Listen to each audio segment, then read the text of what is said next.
Everything happens for a reason. That's a phrase one local veteran now believes, but it took a while for him to come around after a tragic accident changed his entire life in an instant.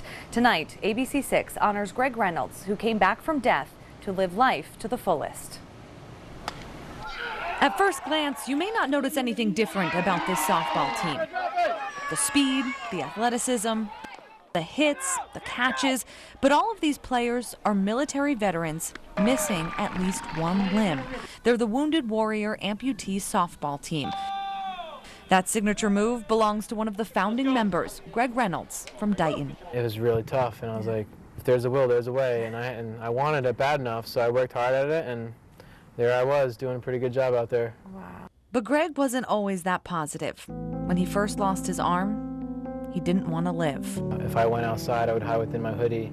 I was embarrassed and self-conscious, and I would look away when I talked to new people. So that was a big blow to myself, and I kind of lost vision of the person I was. And that person Greg was a young, able-bodied staff sergeant in the Army. He served 15 months in Iraq from 2003 to 2004. I turned 19 and 20 on my tour. Survived death a lot, and made it home in one piece. He was preparing to leave for a second tour in Iraq. He was out for a ride on his motorcycle in Rhode Island when everything changed.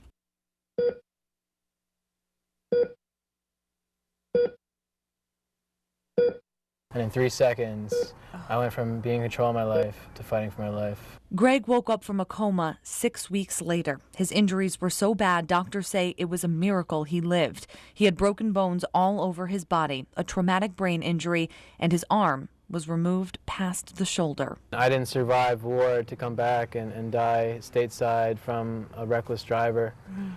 And I clearly think that my time wasn't up.